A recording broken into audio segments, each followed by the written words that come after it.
বিসমিল্লাহির রহমানির রহিম। পরম করুণাময় ও অসীম দয়ালু আল্লাহর নামে শুরু।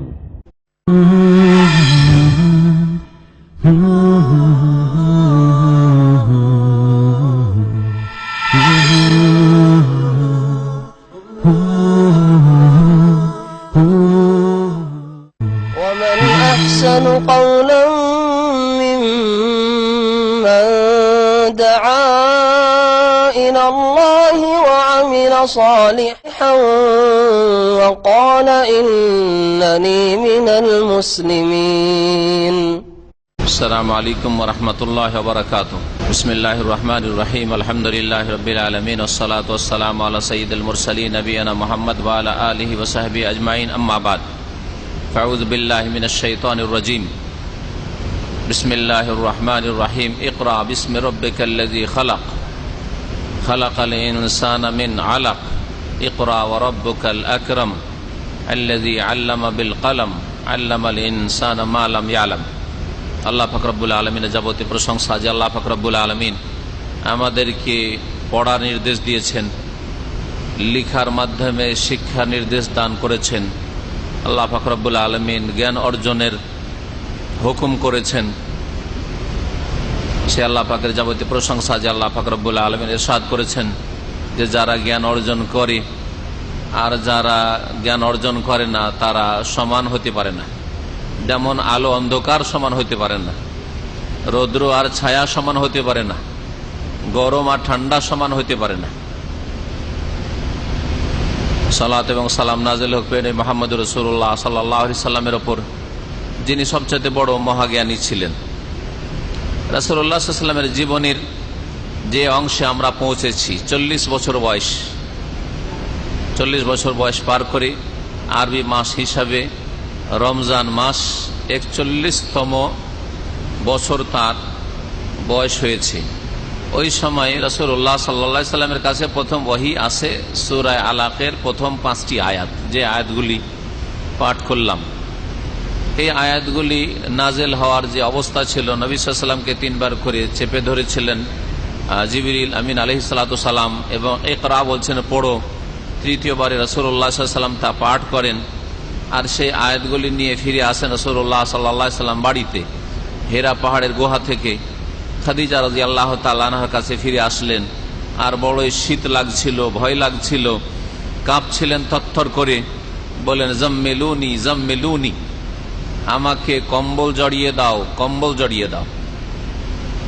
তখন বাড়ির লোকেরা নবী সাল্লাল্লাহু আলাইহি সাল্লামকে কম্বল দিয়ে জড়িয়ে দিলেন। ঠান্ডা দূর হইল, ভয় ভীতি খানিকটা দূর হইল। তারপরে সমস্ত ঘটনা শোনালেন রাসূলুল্লাহ সাল্লাল্লাহু আলাইহি সাল্লাম তার স্ত্রীকে, আর বললেন লাকাদ খাশিতু আলা নাফসি, আমাকে খুব ভয় লাগছে, আমার যে কি হবে আমাকে খুব ভয় লাগছে, খুব ভয় পাচ্ছি। খাদিজা রাদিয়াল্লাহু তাআলা আনহা সেই সময় সান্ত্বনা দিয়েছিলেন কয়েকটি মূল্যবান বাক্য দিয়ে, মূল্যবান কথা দিয়ে। এই গুণগুলি যদি আমাদের মধ্যে থাকে তো আল্লাহ রাব্বুল আলামিন ওইভাবেই সম্মানিত করবেন, ওইভাবেই লাঞ্ছনা আর মানহানি জিল্লত থেকে, অপদস্থ হওয়া থেকে হেফাজত করবেন, রক্ষা করবেন, যেভাবে রাসূলুল্লাহ সাল্লাল্লাহু আলাইহি সাল্লামকে আল্লাহ পাক রক্ষা করেছেন। বলছেন কাল্লা ওয়াল্লাহ, কখনো আপনি ধ্বংস হবেন না, কখন আপনার সর্বনাশ হবে না। আল্লাহি মা ইউখজিকাল্লাহু আবাদা, আল্লাহর কসম করে বলছি আল্লাহ আপনাকে কখনো লাঞ্ছিত অপদস্থ করবেন না। আপনি কেন ধ্বংস হবেন, আপনি কেন ভয় পাচ্ছেন, কেন? ইন্নাকা লা তাসিলুর রাহিম, আপনি আত্মীয়দের সাথে সুসম্পর্ক বজায় রাখেন। আত্মীয়দের সাথে সুসম্পর্ক রাখা এটা আল্লাহ পাকের হকের পরে সবচেয়ে বড় হক। আর আত্মীয়দের মধ্যে সবচাইতে কাছের আত্মীয় মা এবং বাবা, আর তারপরে যত আত্মীয় স্বজন রয়েছে, আপনার বাবার বংশের হোক অথবা মায়ের বংশের হোক, এরা হচ্ছে আপনার আত্মীয়। এদের সাথে আপনার রাহিমের সম্পর্ক আছে, রক্তের সম্পর্ক রয়েছে। আর একটি তৃতীয় সম্পর্ক হচ্ছে বাপের বংশ, মায়ের বংশ ছাড়া বৈবাহিক সম্পর্ক, যেই বংশে আপনি বিবাহ শাদীতে আবদ্ধ হয়েছেন, সেটা এই পর্যায়ের আর এইরকম গুরুত্বপূর্ণ সম্পর্ক নয়, যে গুরুত্বপূর্ণ সম্পর্ক হচ্ছে রক্তের সম্পর্ক, রাহেমের সম্পর্ক, বাপের বংশের সাথে আর মায়ের বংশের সাথে, এদের সাথে সদ্ব্যবহারের নির্দেশ দেওয়া হয়েছে। যারা সদ্ব্যবহার করে, ভালো আচরণ করে আত্মীয় স্বজনদের সাথে, তাদের আল্লাহ রুজি বৃদ্ধি করে দেন, আয়ু বাড়িয়ে দেন। আল্লাহ রাব্বুল আলামিন তাদের দিন দুনিয়ায় বরকত দান করেন, আর আখিরাতে তো আছেই। এর বিপরীত যারা আত্মীয়দের সাথে সম্পর্ক ছিন্ন করে, সম্পর্ক খারাপ করে, তাদেরকে কষ্ট দেয়, তাদের সাথে খারাপ ব্যবহার করে, তাদের দুনিয়ার বরকত কমে যায়, রুজির বরকত কমে যায়, আয়ুর বরকত কমে যায়, শরীর স্বাস্থ্যের সুস্থতা কমে যায়। এছাড়া আখিরাতের কুফল শুনেন। প্রিয় মুহাম্মদ রাসূলুল্লাহ সাল্লাল্লাহু আলাইহি ওয়াসাল্লাম বলেছেন, লা ইয়াদখুলুল জান্নাতা কাতিউন, এই কাতিউ রাহিমিন, জান্নাতে প্রবেশ করবে না ওই সব লোক যারা হচ্ছে আত্মীয়দের সাথে সম্পর্ক বিচ্ছিন্নকারী। কাতিউন, সম্পর্ক বিচ্ছিন্নকারী ব্যক্তি জান্নাতে প্রবেশ করবে না। রাসূলুল্লাহ সাল্লাল্লাহু আলাইহি ওয়াসাল্লাম সেই হাদিস। আল্লাহ রাব্বুল আলামিন তার হকের পরে মাতা পিতার হকের কথা উল্লেখ করেছেন। একটি আয়াতে না, কয়েকটি আয়াত রয়েছে। ওয়াকাদা রাব্বুকা আল্লা তা'বুদু ইল্লা ইয়্যাহু ওয়া বিল ওয়ালিদাইনি ইহসান, আল্লাহ পাকের চূড়ান্ত ফয়সালা যে একমাত্র আল্লাহর ইবাদত করবে, এটা আল্লাহর হক, সবচেয়ে বড় হক। আর তারপরে হচ্ছে ওয়া বিল ওয়ালিদাইনি ইহসান, মাতা পিতার সাথে সদাচরণ করো, ভালো ব্যবহার করো। আল্লাহ পাক অন্য জায়গায় বলছেন, ওয়াবুদুল্লাহ ওয়া লা তুশরিকু বিহি শাইআ ওয়া বিল ওয়ালিদাইনি ইহসান, আল্লাহর ইবাদত করো, আল্লাহর সাথে শিরিক করিও না, কোনো কিছুকে শরীক করিও না, আর মাতা পিতার সাথে সৎ ব্যবহার করো। এইভাবে আল্লাহ রাব্বুল আলামিন এই আয়াতটিতে সূরা নিসার আরো অন্যান্য হকের মধ্যে অবিজিল কুরবা ওয়াল ইয়াতামা, আত্মীয় স্বজনদের হকের কথা, প্রতিবেশীর হকের কথা, কাছের প্রতিবেশী, দূরের প্রতিবেশী, এভাবে 10 শ্রেণীর মানুষের 10টি হকের কথা আল্লাহ পাক রব্বুল উল্লেখ করেছে। তার মধ্যে প্রথম হক হচ্ছে আল্লাহর, প্রথম হক হচ্ছে আল্লাহর। আর তারপরে আরো 9টি অধিকারের কথা আল্লাহ পাক বর্ণনা করেছেন। আত্মীয়দের সাথে সুসম্পর্ক বজায় রাখবেন, যদিও তারা কষ্ট দেয় আপনি কষ্ট দেবেন না। কষ্টের বদল যদি কষ্ট দেন তাহলে আপনি কিছুই ভালো করলেন না। ভালো আপনার সাথে ব্যবহার করলে ভালো করবেন, এটা তো যে কোনো মানুষের সাথেই করছেন আপনি। হ্যাঁ, কাফেরের সাথেও করছেন আপনি, ইহুদি নাসারার সাথেও করছেন, হিন্দুর সাথেও করছেন আপনি। কিন্তু আপনি মুসলিম ভাই, তারপরে মুসলিম ভাইয়ের উপর অতিরিক্ত হচ্ছে আপনার রক্তের সাথে সম্পর্ক যাদের আত্মীয় স্বজন, তারা যদি আপনাকে কষ্ট দেয়, আপনার জুলুম অত্যাচারও করে, তারপরেও তাদের সাথে ভালো ব্যবহার করুন। এটা হচ্ছে সিলাতুল আরহাম, এটা হচ্ছে সুসম্পর্ক রাখা। ওয়াতাহমিলুল কাল, এবং হে আমার প্রিয় স্বামী, খাদিজা রাদিয়াল্লাহু তাআলা আনহা সম্বোধন করে বলছেন, আপনি মানুষের বোঝা বহন করেন, ঋণের বোঝা বহন করেন। কারো ঋণ আছে, ধরে মারধর করেছে, অপদস্থ করেছে, রাসূলুল্লাহ সাল্লাল্লাহু আলাইহি ওয়াসাল্লাম গিয়ে হাজির, কি হয়েছে, এরকম আপনার টাকা দেয় না, ঠিক আছে আমি দিতে পারছি না, টাকাও আমার উপর জুলুম অত্যাচার করছে, এক্ষুনি চাই।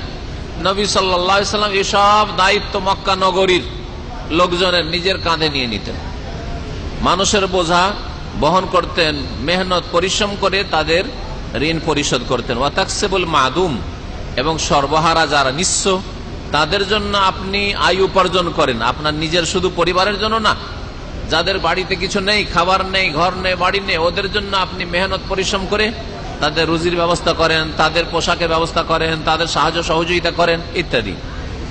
ওয়া তাকরির যায়ফ, আর আপনি অতিথিদের সম্মান করেন, আপ্যায়ন করেন, মেহমানদের আপনি মেহমান নওয়াজি করেন, আতিথ্যের ব্যবস্থা করেন। নবী সাল্লাল্লাহু আলাইহি ওয়াসাল্লাম অত্যন্ত বেশি মেহমানের আতিথ্য করতেন, এমনকি কাফের অমুসলিম এসছে তাদেরও মেহমান নওয়াজি করেছেন রাসূলুল্লাহ সাল্লাল্লাহু আলাইহি ওয়াসাল্লাম। তুইনু আলা নওয়াইবিল হক, এবং আপনি ভালো কাজে, নেক কাজে, সত্যের পথে আপনি মানুষের সাহায্য করে থাকেন।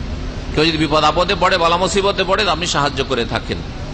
এখানে নবী করিম সাল্লাল্লাহু আলাইহি সাল্লামের 5টি গুণ বর্ণনা করা হয়েছে। এই 5টি গুণ ভালো করে মনে রাখবেন।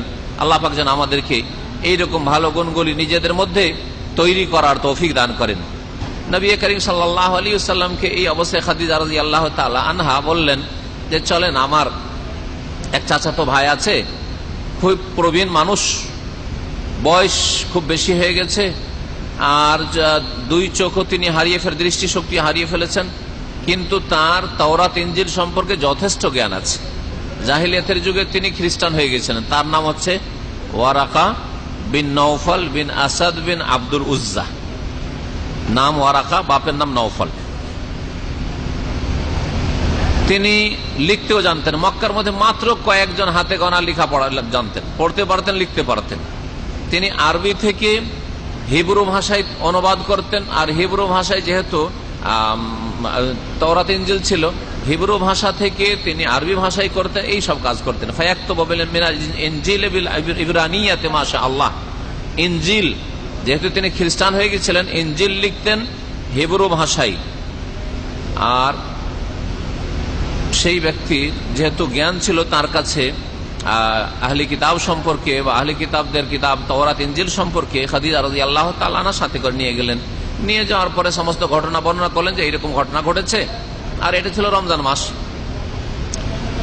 আপনি এখন এর সম্পর্কে আমাদেরকে কিছু সৎ পরামর্শ দেন, আর ঘটনাটা আপনি সরাসরি তার কাছ থেকে শুনেন। ওয়ারাকা বললেন যে আবনা আখি মাজা তারা, তুমি কি দেখেছো? মুহাম্মদ রাসূলুল্লাহ সাল্লাল্লাহু আলাইহি ওয়াসাল্লামকে সম্বোধন করে বললেন যে তুমি কি দেখেছো, কি অবস্থা দেখেছো, কি হয়েছে তোমার সাথে?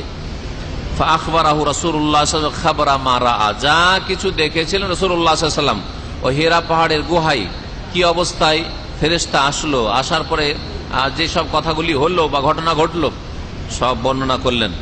ওয়ারাকা বললেন হাযান নামুস আল্লাযী নাযালাল্লাহু আলা মূসা, এই তো হচ্ছে সেই আসমানি বাণী ওহী যা মূসা আলাইহিস সালামের উপর আল্লাহ পাক নাযিল করেছেন। এই হচ্ছে সে আসমানি বাণী, ঐশী বাণী যা আল্লাহ রাব্বুল আলামিন মূসা আলাইহিস সালামের উপরও নাযিল করেছেন, আর তোমার উপরও নাযিল হয়েছে। তার মানে তুমিও রাসূল হবে। আর ওয়ারাকা ভালো করে জানতেন যে একজন রাসূল শুধু বাকি আছে, সমস্ত রাসূল আসা শেষ হয়ে গেছে। শেষ রাসূল একমাত্র খাতামুন নবিয়্যিন সাইয়্যিদুল মুরসালিন আসা বাকি আছে। ভালো করে অনুধাবন করতে পারলেন যে শেষ রাসূল এই মুহাম্মদই হবে। আকাঙ্ক্ষা করলেন, বললেন ইয়া লাইতানি ফিহা জাযাআহ, হাই যেই সময় তুমি রাসূল হয়ে জনগণের কাছে আসবে, মক্কার লোকদের কাছে ইসলাম প্রচারের জন্য আসবে, আল্লাহর দ্বীনকে তুমি তাদের কাছে পৌঁছানোর জন্য আসবে, সেই সময় যদি আমি সাবালক থাকতাম, আমার শরীরে যদি শক্তি থাকতো, আমি যদি যৌবনে থাকতাম, আমি যদি বেঁচে থাকতাম, এইসব আকাঙ্ক্ষা করলেন। লাইতানি আকুন হাইয়ান, হাই আল্লাহ যদি আমার হায়াতটা দারাজ করত, যদি আমার বয়সটা একটু লম্বা হইতো, আর তোমার সেই যুগটা পেয়ে যেতাম। ইজ ইউখরিজুকা কওমুকা, যখন তোমার জাতি তোমাকে মক্কা থেকে বহিষ্কৃত করবে, মক্কা থেকে তোমাকে বিতাড়িত করবে। রাসূলুল্লাহ সাল্লাল্লাহু আলাইহি সাল্লামের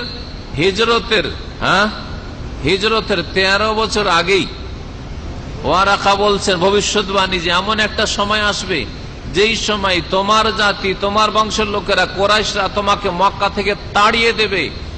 হাই লাইতানি আকুনু হাইয়ান, সেই সময় যদি আমি বেঁচে থাকতাম, সেই সময় যদি আমি বেঁচে থাকতাম। অন্য রিওয়ায়াতে রয়েছে, বলছেন কথাটি যে যদি আমি ওই সময়কে পেয়ে যাই তাহলে লা আনসুরান্নাকা নাসরান মুআজ্জারা, আমি জানে প্রাণে যতটুকু পারতাম তোমার সাহায্য করতাম, যতটুকু আমার ক্ষমতা থাকতো আমি তোমার সাহায্য করতাম। রাসূলুল্লাহ সাল্লাল্লাহু আলাইহি ওয়াসাল্লাম এই কথা শুনে অবাক হলেন। আরে মক্কার লোকের আমাকে এত ভালোবাসে, এত ভালোবাসে যে কেউ আমার সম্পর্কে জীবনে একটি ছোট ভুল ত্রুটিও ধরতে পারে নাই। আমাকে এরা সাদেক বলে, সত্যবাদী, আমাকে এরা আল আমিন বলে, বিশ্বস্ত আমানতদার। তাদের ঘরের আমানত, টাকা পয়সা, সোনা চাঁদি আমার কাছে রাখে, আর আমাকে মক্কা থেকে তাড়িয়ে দেবে। আওয়া মুখরিজিয়াহুম, তারা আমাকে বের করে দিবে কোনো একদিন। কালা নাম, ওরা বলছে হ্যাঁ অবশ্যই, এমন একটা সময় আসবে তোমাকে মক্কা থেকে তাড়াবে লোকেরা।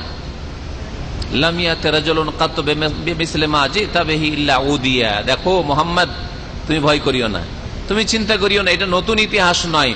তোমার মতো যে কেউ আল্লাহর দ্বীনের দাওয়াত নিয়ে এসছে, সত্যের দাওয়াত নিয়ে এসছে, ঈমান ইসলামের কথা বলার জন্য এসছে, তাওহীদ আল্লাহর একত্বের কথা বলার জন্য এসছে, আসমানি সিলেবাস পৌঁছানোর জন্য এসছে, তার সাথে এইরকমই শত্রুতা করা হয়েছে, ইল্লা উদিয়া, তার সাথে এইরকমই দুশ্মনী করা হয়েছে, কেউ দোস্ত হয়নি। তাহলে কি বোঝা গেল? হক কথা বললে দুশ্মন হবে। অনেকে বলে যে আপনারা এমন কথা বলেন যাতে লোকেরা দুশ্মন হয়ে যায়, লোকেরা বিরোধী হয়ে যায়, লোকেদের সমালোচনা পাত্র হয়ে যান, আর কত দুশ্মন আজকাল। তার মানে এটা নাকি খারাপ। কেউ যদি দুশ্মন হয় তো এটা নাকি খারাপ কাজ করছি আমরা। আমাদের মতো যেসব ভাইরা রয়েছেন দিনের কাজ করছেন নাকি খারাপ কাজ করছেন। এখন বুঝেন তো দেখি, রাসূলুল্লাহ সাল্লাল্লাহু আলাইহি ওয়াসাল্লামের চাইতে ভালো লোক না পৃথিবীতে কেউ ছিল, না তার আগে ছিল, না তার জামানায় ছিল, না আজ পর্যন্ত এসেছে, না কিয়ামত পর্যন্ত আসবে। এটা কি বিশ্বাস নেই? এই বিশ্বাস নেই কি? সহিহ বুখারীর হাদিস। আর ওয়ারাকা বিন নওফল বলছেন যে তোমার মতো যে কেউ হক কথা নিয়ে এসেছে তার সাথে এইরকম দুশ্মনী করা হয়েছে। হবেই। তাহলে দুশ্মনী কার করে না? দুশ্মনী ওর করে না যে বাড়ি থেকে বেরোয় না, ঘর থেকে বেরোন না, স্ত্রীকে নিয়ে সব সময় বসে থাকেন আর বাড়ির বাইরে যাবেন না, ব্যাস, তাহলে আপনার কেউ দুশ্মন হবে। আর যদি বাইরে বেরোন তো বোবা শয়তান হয়ে বেরোবেন, কারো সাথে কথা বলবেন না, ভালো মন্দ কিচ্ছু বলবেন না, শিরক করলো কিছু বলবেন না, কুফরি বললো কিছু বলবেন না, আল্লাহকে গাল দিল কিছু বলবেন না, আবু বকর ওমরকে গাল দিল কিছু বলবেন, কিচ্ছু বলবেন না আপনি। যদি দুর্গা পূজা করলো কিছু বলবেন না, দুর্গা পূজা করলেও কিছু বলবেন না, কিচ্ছু বলবেন না। কেউ খুন করলেও কিছু বলবেন না, জেনা করলেও কিছু বলবেন না, উলঙ্গ চললেও কিছু বলবেন না, কিচ্ছু বলতে হবে না। মদ পান করেছে কিছু বলবেন না, চোখ বন্ধ করে চলে যান, আমি মদ দেখবো না, চোখ বন্ধটা করেন, ব্যাস, তাহলে কেউ দুশ্মনী করবেন। একমাত্র বোবা শয়তান যদি হইতে পারে, শয়তানুল আখরাস, তাহলে দুশ্মন হবে না। আর হক কথা বললে দুশ্মন হবে। সমস্ত আম্বিয়া রাসূলগণ দুশ্মন হয়েছে। নূহ আলাইহিস সালাম থেকে শুরু করেন, যখন তিনি শুরু করেছেন যে ইয়া কওমে, হে আমার জাতি, উবুদুল্লাহ, এক আল্লাহর ইবাদত করো, মা লাকুম মিন ইলাহিন গায়রুহু, তার ছাড়া আর কেউ তোমাদের ইলাহ নেই, উপাস্য নেই। দুশ্মন হয়েছে না হয় নাই?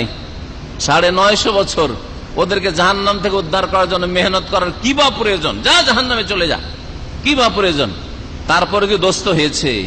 একটু কি হুঁশ দিশা হয়েছে যে 950 বছর শুধু আমাদেরকে আগুন থেকে উদ্ধার করার জন্য এই লোক মেহনত করছে, তো এর সাথে একটু দোস্তি করি, এর কথা শুনি, একে ভালোবাসি, বেসেছে? আল্লাহ কোরআনে বলছেন 950 বছরেও ইল্লা কালিল, অল্প কয়েকজন ছাড়া কেউ মুসলমান হয়নি। 80 জনের একটু বেশি ছিল, 80 জন বা তার একটু বেশি, ব্যাস 80 জন নারী পুরুষ এই মুসলমান হয়েছে 950 বছরে, 950 বছরে। সুতরাং আপনার দ্বারা আমার দ্বারা যদি 1 বছরে মেহনত করে একটা যদি কেউ যদি সহি আকীদায় না আসে, একটা যদি কেউ কাফের থেকে মুসলিম না হয়, অথবা শিরিককারী কবর মাজার পূজারী তওবা করে নাও আসে, বিদাতি বিদাত ছেড়ে নাও আসে, বেনামাজি নামাজ নাও ধরে, তো আফসোস করার কি আছে? 950 বছর হেদায়েত করে আমা আমানা মা ইল্লা কালিল। নবী মুহাম্মদ রাসূলুল্লাহ সাল্লাল্লাহু আলাইহি ওয়াসাল্লাম বলছেন যে কিয়ামতের দিনে সব নবী নিজ নিজ উম্মত নিয়ে আসবে, কারো উম্মত বেশি হবে, কারো কম হবে, কার মাহুর কিছু নবী হবে মাহুর রাহতো, তার সাথে 10 জন 20 জন হবে, ওয়া নাবিয়ুন ওয়া লাইসা মাহু আহাদ, আর এমন নবী আসবে যে একা আসবে আল্লাহর দরবারে কিয়ামতের হাসরের মাঠে, একজনও নাই, একজনও নাই। দীর্ঘ সময় ইসলামের দাওয়াত দিয়েছে, লা ইলাহা ইল্লাল্লাহর দাওয়াত দিয়েছে, সুবহানাল্লাহ, ওয়া লাইসা মাহু আহাদ, একজনও মুসলিম হয়নি, একজনও শিরক কুফরি ছাড়েন, একজনও তওবা করে আসেনি পাপ থেকে। এইরকম নবী আসবে। সুতরাং আমার মাধ্যমে আপনার মাধ্যমে আমাদের কাজ হচ্ছে মেহনত করা। যদি কেউ হেদায়েত নাও হয় তারপরও সাকসেস। নবীরা কি সাকসেস হন নাই? কেউ হেদায়েত হোক আর না হোক, আমি আমার কাজ ডিউটি করে যাচ্ছি, ফলাফল রেজাল্ট কি হচ্ছে না হচ্ছে সেটা দেখার বিষয় নাই, কিন্তু আমি কর্ম করছি। আপনি কর্ম করলে আপনি কামিয়াব, কর্ম করলেই আপনি সফল। যদি কর্ম না করেন, কর্মহীনতা হচ্ছে আপনার ফেলিওর হওয়া, আপনার নাকাম হয়ে যাওয়া। কিন্তু কাজ যদি করেন, রেজাল্টের মালিক আল্লাহ। ইন্নাকা লা তাহদি মান আহবাবতা, আপনি হেদায়েত করতে পারবেন না যাকে আপনি ভালোবাসেন। আপনার বাপকে হেদায়েত করবেন, আপনার মাকে হেদায়েত করবেন, আপনার দাদা দাদি ভাই বেরাদরকে বোনকে হেদায়েত করবেন। ইন্নাকা লা তাহদি, নবীকে আল্লাহ স্বয়ং বলছেন তুমি কখনো হেদায়েত করতে পারবে না যাকে তুমি ভালোবাসো। তবে কে হেদায়েতের মালিক? অন্তর ফিরানোর মালিক। ওয়ালাকিন্নাল্লাহ ইয়াহদি মান ইয়াশা, তবে আল্লাহ পাক যাকে চাইবেন হেদায়েত দান করেন। ওয়া হুয়া আ'লামু বিল মুহতাদিন, আর তিনি ভালো করে জানেন যে কে হেদায়েত পাওয়ার যোগ্য আর কে অযোগ্য। তিনি জানেন। নবীর চাচা যখন আবু তালেব মুসলিম হইল না, আর নবী সাল্লাল্লাহু আলাইহি ওয়াসাল্লাম বড় আক্ষেপ হইল, হাইরে এই প্রিয় চাচা এত আমাকে ভালোবাসতো আর তাকেও আমি ভালোবাসতাম, তাকে হিদায়াত করতে পারলাম না, বড় আক্ষেপ, বড় দুঃখ, বড় কষ্ট। আমুল হুজ, শোকের বছর, শোক নেমে এসেছে, শোকের ছায়া নেমে এসেছে রাসূলুল্লাহ সাল্লাল্লাহু আলাইহি ওয়াসাল্লামের জীবনের উপর। তখন আল্লাহ পাক সান্ত্বনামূলক এই আয়াতটি নাযিল করেছিলেন, তুমি ভালোবাসো বলে হিদায়াত করে দিতে পারবে, হিদায়াত আমার হাতে, তোমার হাতে না। তুমি রব না, তুমি মাবুদ না, তুমি আব্দ, তুমি গোলাম। সুতরাং তোমার কাজ হচ্ছে আমার গোলামি করা, বাকি মানুষের কলব ফিরানো আর মানুষের কলবে কি করতে হবে না করতে হবে সেটা আমার কাজ একমাত্র। কিন্তু আমাদেরকে কর্ম করে যেতে হবে, কর্ম করে যেতে হবে। আমার রাসূলগণের জীবনী বলে নবী করিম সাল্লাল্লাহু আলাইহি ওয়াসাল্লামের দুশমনী করেছে, এই কথা ভবিষ্যৎবাণী করছেন ওয়ারাকা, অথচ তিনি খ্রিস্টান। আকাঙ্ক্ষা করছেন যে আপনি নবী রাসূল হয়ে আপনার দাওয়াত যখন আসবে ওই যুগটা যদি পেয়ে যেতাম। বলছেন, ভবিষ্যৎবাণী করছেন, আপনার মতো যে কেউ এসছে তার শত্রুতা করা হয়েছে।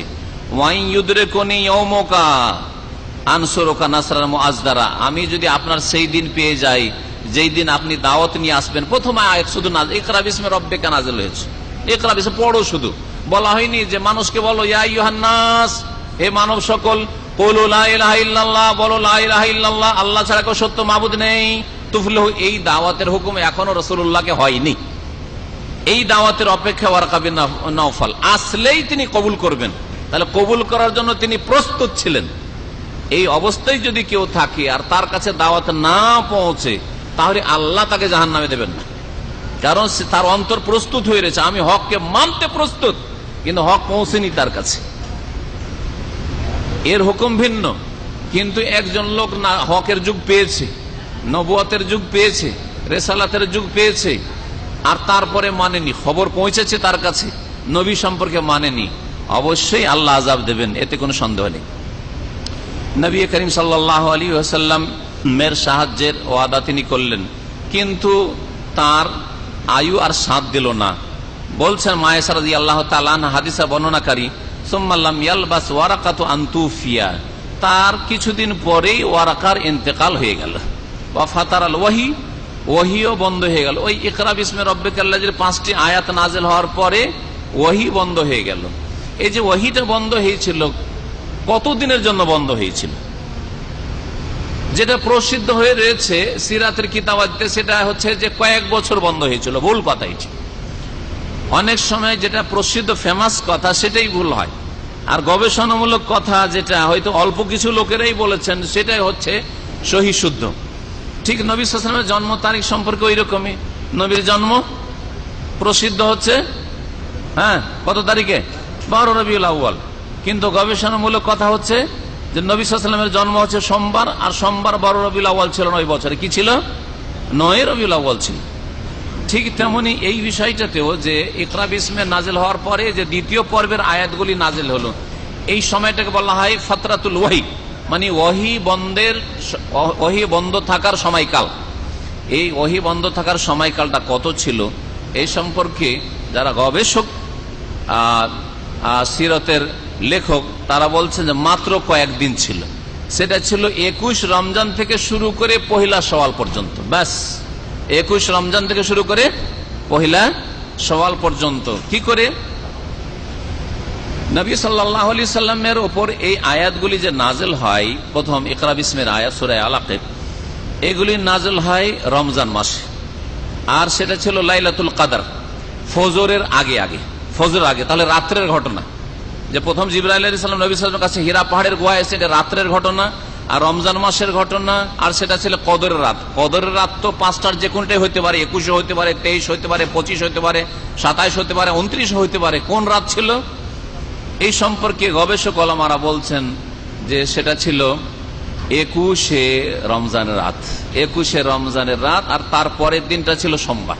তারপরের দিনটা ছিল সোমবার। যেমন আল্লাহ পাক বলে শাহরে রমাদান আল্লাযী উনজিলা ফীহিল কোরআন, রমজান এমন একটি মাস যেই মাসে কোরআনে কারীম নাযিল হয়েছে।